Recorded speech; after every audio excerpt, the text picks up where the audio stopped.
Shalom, selamat malam sahabat Kristus.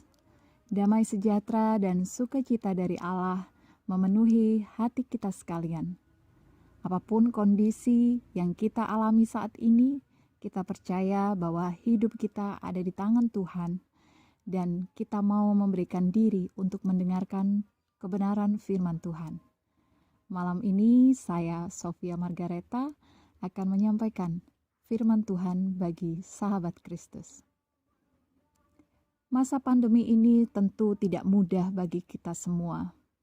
Di satu sisi, kita mengalami pergumulan hidup.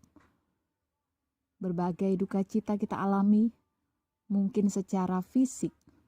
Kita mengalami sakit, mengalami kerugian, masalah di dalam pekerjaan, di dalam keluarga, ekonomi, dan lain sebagainya.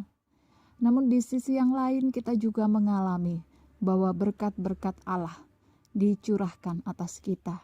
Dan berkat itu bukan hanya secara materi yang bisa diukur dengan nominal angka atau uang, tetapi ada berkat-berkat rohani yang jauh melebihi itu semua.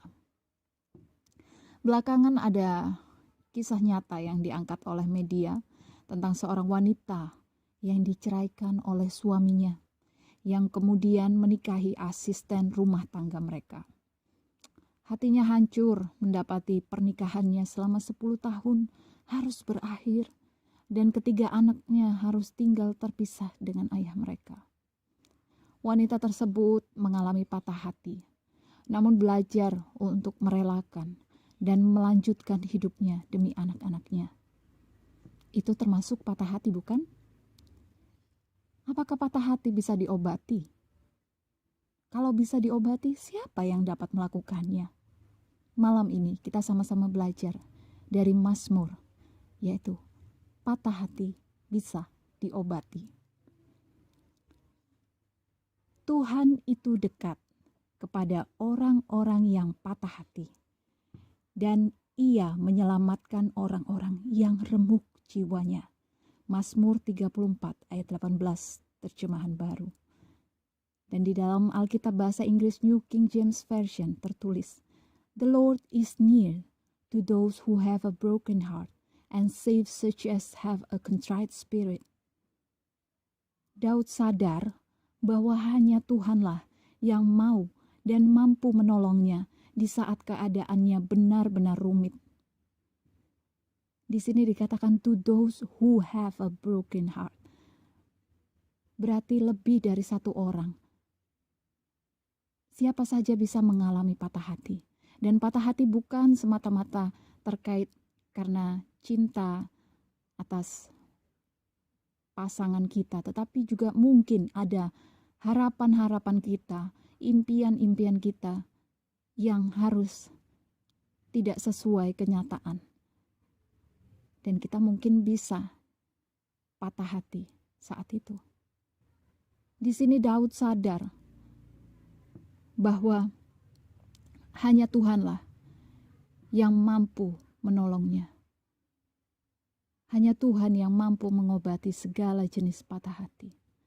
Tuhan mau untuk peduli, menolong, menyelamatkan, dan memberi kemenangan. Jiwa dan semangat yang sudah hancur layaknya butiran debu dapat dibangun kembali oleh Tuhan melalui firman dan roh-Nya. Mungkin perkataan orang lain itu semakin melemahkan semangat kita, semakin membuat kita overthinking, membuat kita putus asa. Atau mungkin juga ada yang menyemangati tetapi tidak tulus, hanya lip service, hanya basa-basi. Namun ada satu pribadi, yaitu Kristus sendiri, yang sudah memberikan nyawanya, memberikan hidupnya bagi kita sekalian. Masalah apa yang tidak bisa diatasi oleh Dia kalau Dia sudah memberikan semuanya secara total? Sahabat Kristus, kata dekat di ayat tersebut memiliki arti secara posisi, memang dekat. Tetapi juga tentang hubungan atau kedekatan yang erat. Kita tahu jika kita memiliki kedekatan yang spesial dengan seseorang, kita akan memberikan prioritas untuk orang tersebut. Saat dia menelepon atau mengirimkan pesan, kita langsung merespon. Seperti itulah Tuhan. Di saat kita merasa kita jauh, maka kita perlu memeriksa diri kita. Mungkin ada hal-hal yang sudah membuat kita jauh. Dan hal yang terbesar itu ialah dosa. Yang membuat kita jauh dan membuat kita merasa menjadi orang yang paling gagal di dalam hidup ini. Jika itu tidak segera diatasi, maka kita akan menjadi manusia yang hilang arah, hilang tujuan. Terombang-ambing dalam berbagai keadaan. Namun saya percaya sahabat Kristus malam hari ini adalah orang-orang yang dekat dengan Kristus, menjadi sahabat yang benar-benar erat dengan Kristus. Dia mampu melihat, dia mampu mendalami pikiran dan hati kita. Janganlah kita berbuat dosa terus-menerus, sebab itu menyakitkan hatinya. Apabila ada di antara sahabat Kristus yang saat ini sedang sedih, saat ini sedang patah hati, saat ini sedang bingung mencari solusi atas masalah apapun yang menimpa, Anda memerlukan waktu untuk dipulihkan, dan jiwa yang terluka membutuhkan sentuhan kasih sejati. Dan kasih sejati itu tidak ada di tempat lain atau di pribadi lain selain daripada pribadi Allah sendiri. Yang pertama yang bisa kita lakukan adalah konsultasi kepada Sang Pemilik hati. Kita selalu berkomunikasi dengan Tuhan lewat doa, lewat ucapan kita, lewat perkataan iman kita. Bahkan ketika kita merasa kita sudah berbuat hal yang tidak menyukakan hatinya, segera kita datang kepada Tuhan, mohon ampun, dan mohon tuntunannya untuk kembali ke jalan yang benar. Dan yang kedua yang bisa kita lakukan adalah konsisten menata hati. Menata apa saja yang patut kita pikirkan, yang patut kita lakukan dan katakan.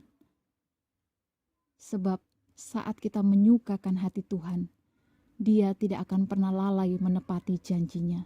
Dia tidak akan membiarkan kita jatuh dan tergeletak. Seperti Daud di sini, dia mengatakan bahwa Tuhan dekat kepada dia dan dia menyelamatkan orang-orang yang remuk jiwanya. Masalah pribadi, keluarga, nikah, atau rumah tangga, apapun, janganlah membuat kita sedih berlarut-larut tak berujung. Namun segera datang kepada Tuhan dan mintalah pertolongannya. Dengan iman engkau akan menang. Dengan iman engkau akan membuktikan kepada mereka yang meragukanmu, kepada mereka yang menghina engkau, sahabat Kristus. Mereka akan melihat kemuliaan Kristus dinyatakan atas hidup kita. Dan hati kita bisa dipulihkan secara total. Hati kita akan dipulihkan untuk bisa membawa jiwa-jiwa kepada Kristus. Dan hidup kita akan menjadi hidup yang berbuah-buah.